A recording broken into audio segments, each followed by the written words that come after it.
Good day, BSA and BSIS.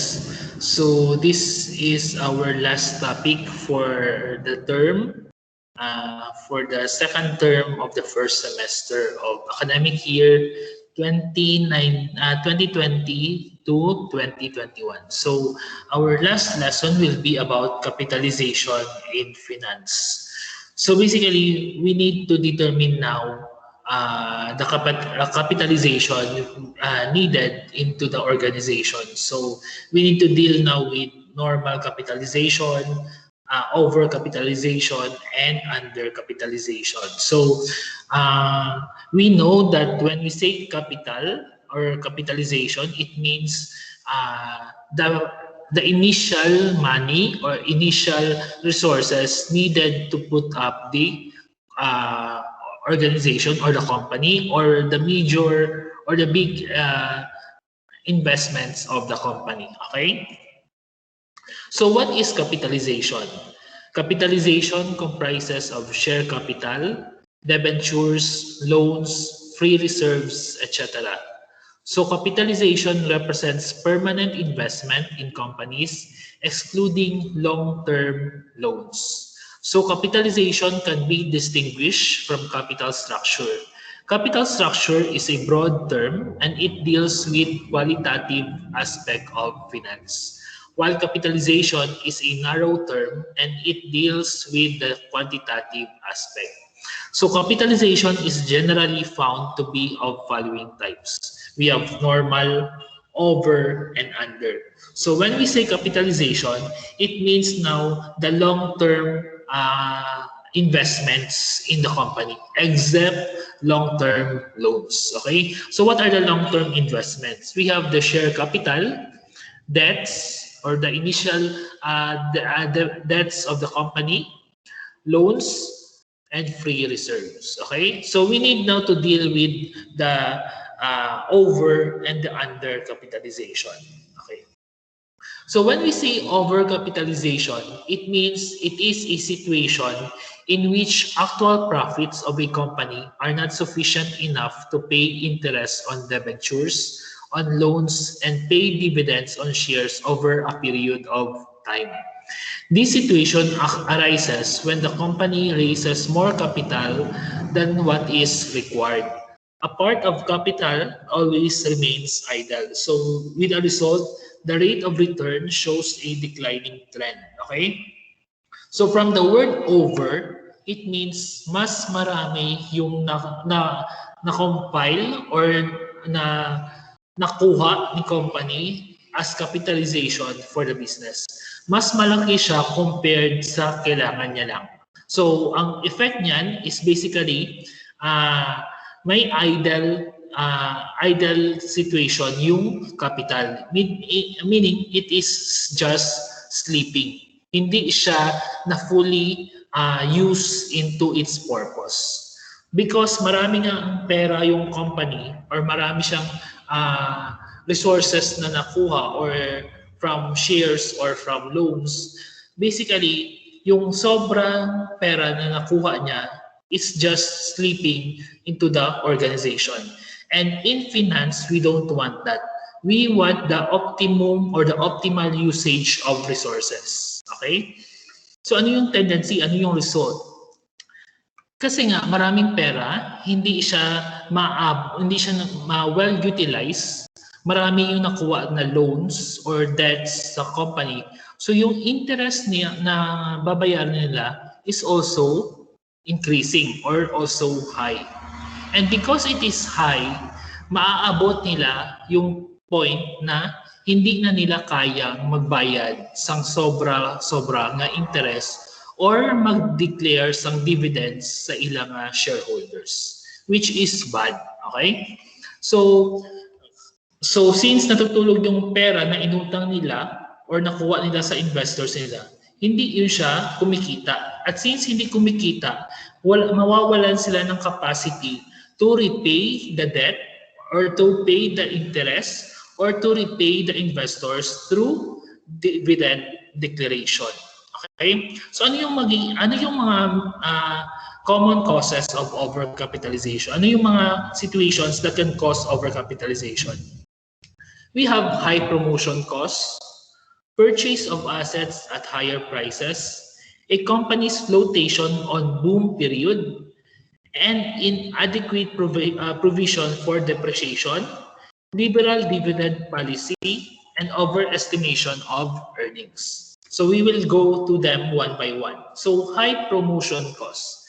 When a company goes for high promotional expenditure, in example, making contracts, canvassing, underwriting commission, drafting of document, etc., and the actual returns are not adequate in proportion to high expenses, the company is overcapitalized in such cases. So when we say promotion, it is similar to marketing, or it is similar to how are we going to uh, promote our company, promote the products that we sell. So masyadong malaki yung gastos natin into creating of contracts. Siguro mahal-mahal or masyadong expensive yung contracts na pinapasok natin. Or yung sa canvassing, when we say canvassing, it is just getting the prices of different suppliers, and then we determine which supplier we are going to source our need at bakit. Okay? Drafting of document or yung mga legal documents that are quite expensive, especially those documents that required to be notarized, and so on and so forth. So in those cases, magiging masyadong expensive ang ating promotion cost. Masyadong mataas ang ating promotion expenses, and in such cases, magiging overcapitalized tayo. Okay? Another, purchase of assets at higher prices. So when a company purchases assets at an inflated rate, the result is that the book value of assets is more than the actual returns. This situation gives rise to overcapitalization of company. Okay? Especially for the IS, when we say book value, it is the value of the asset recorded into our books of accounts or into our journal entries, into our ledger, into our financial statements. So kung mas mahal ang value ng asset sa pagbili natin, for example, mahal yung lupa or mahal yung property, plant, and equipment or yung PPE that we call in accounting, magiging malaki rin yung value niya or yung book value niya compared sa actual returns. So how are we going to say, anong ibig sabihin sa actual returns? It could be performance also, especially this is with related to to equipment. Ano ba yung performance ng equipment? So we are paying more, or we are spending more money on a low performing asset. So parang ganun yung concept ng purchase of assets at higher prices. Okay? Third one is a company's flotation and boom period. So at times, company has to secure its solvency and thereby float in boom periods. That is the time when rate of returns are less as compared to capital employed. So this results in actual earnings lowering down and earnings per share declining. So again, when we say there are boons kasi, boons and boom. So when we say boom period, it means na good profit ang makukuha ni company. Okay? When we say naman yung boons, it's more of a parang palugi yung time ngayon for that company. So when we say flotation in boom period, it means that we are just securing the solvency of the company. So when we say solvency, it is the capacity to pay of the company to pay its debt. Diba? Meron tayong pinag-usapan na ganyan sa ating previous lesson, yung sa mga ratios. So we determine or we secure that the company is solvent. Okay? Fourth one is inadequate provision for depreciation. If the finance manager is unable to provide an adequate rate of depreciation, The result is that inadequate funds are available when the assets have to be replaced or when they become obsolete. New assets have to be purchased at high prices, which prove to be expensive. So depreciation is the amount or the value of the asset. Most probably, this is more of the PPE, yung equipment talaga, and yung mga vehicles and so on and so forth. So kapag masyado or kapag hindi properly na-determine ni finance manager yung rate of depreciation, it means hindi niya properly na-forecast yung life value ni equipment. The result will be inadequate funds are available when the assets have to be replaced or when they become obsolete. So for example, ang ginbutang ni finance manager life value ni salakyan or service vehicle is 10 years, pero actually operational na lang tong vehicle na to for 5 years. So anong magiging tendency?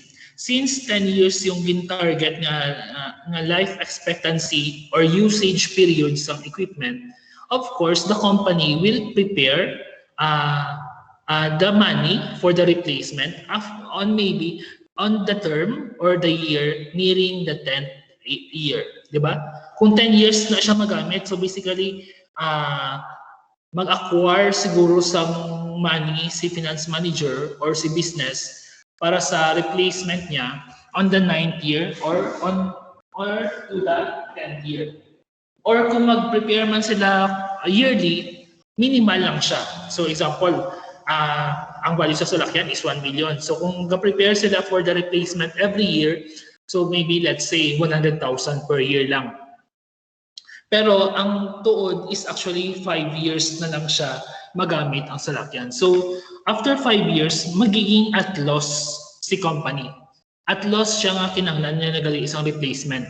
At loss siya nga kinahanglan niya nagali mag-spend sang kwarta para islan tong salakyan.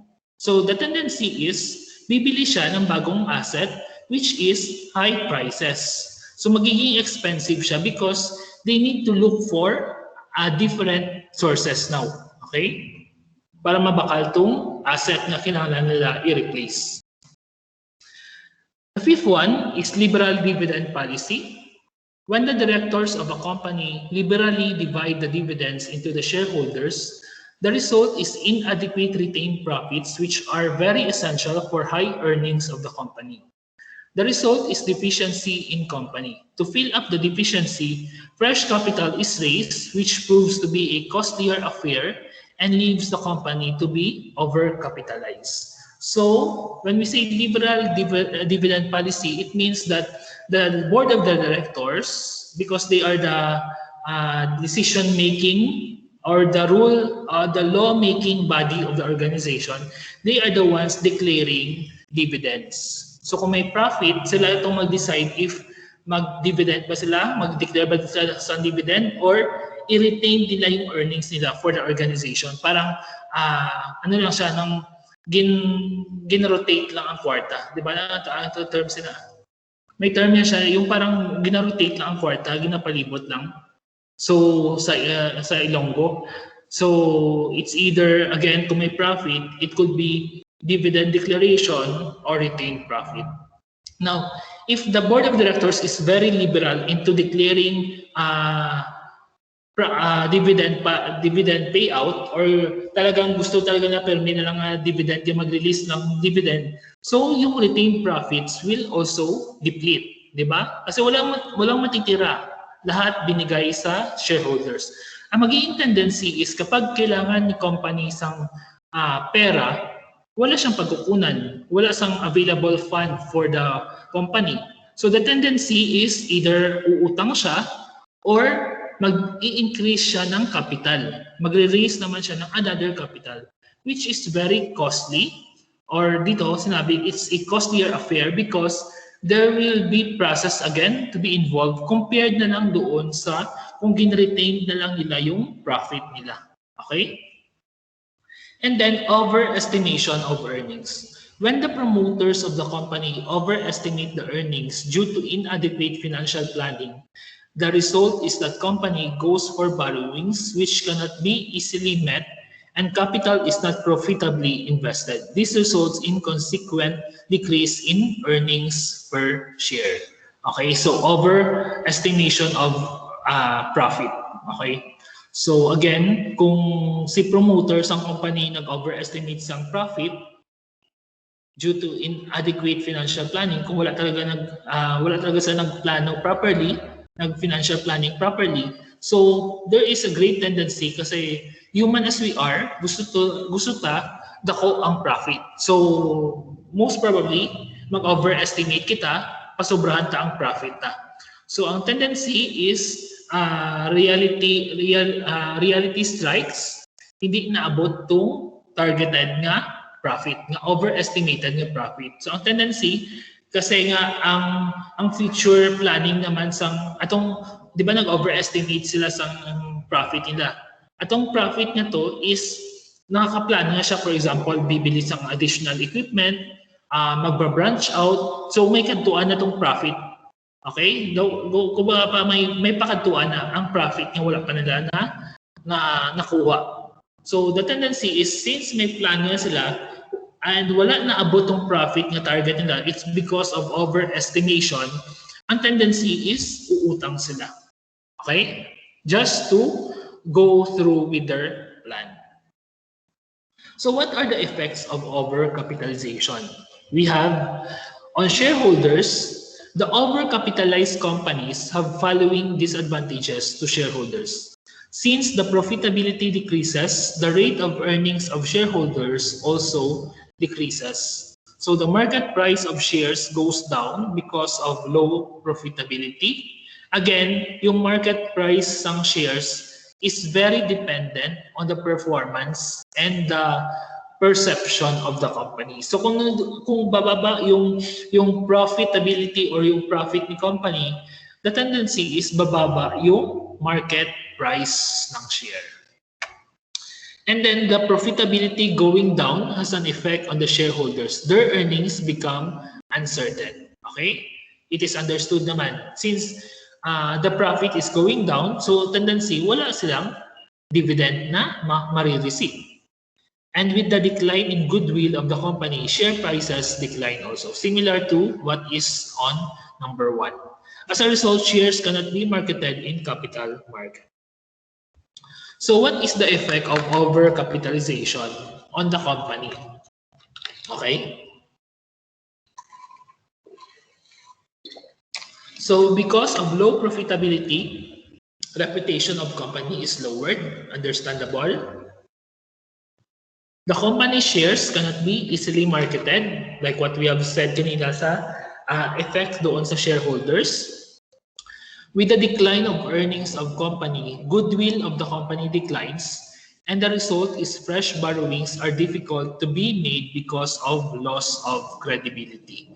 So again, kung bababa yung earnings ng company, the credit rating or maybe the perception of the creditors will also go down, which will make it difficult for the company to borrow money. So in order to retain the company's image, the company indulges in malpractices like manipulation of accounts to show high earnings. So this is now very unethical sa part ng accountant. Okay?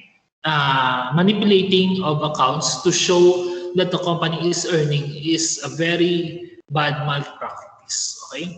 And the company cuts down its expenditures on maintenance, replacement of assets, adequate depreciation, and etc. So again, since walang pera yung company, so basically, babawasan na yung expenses nila, babawasan nila yung privileges na binibigay nila, and then i-expand nila yung yung depreciation value. Okay? And on the public, an overcapitalized company has got many adverse effects on the public. In order to cover up their earning capacity, the management indulges in tactics like increase in prices or decrease in quality. Kasi nga dito sila babawi para ma-achieve yung or mas maka-earn or makakuha sila ng maraming pera. Increase na yung prices in order for them to pay their debts or their loans or decrease the quality by also decreasing the production costs. Okay?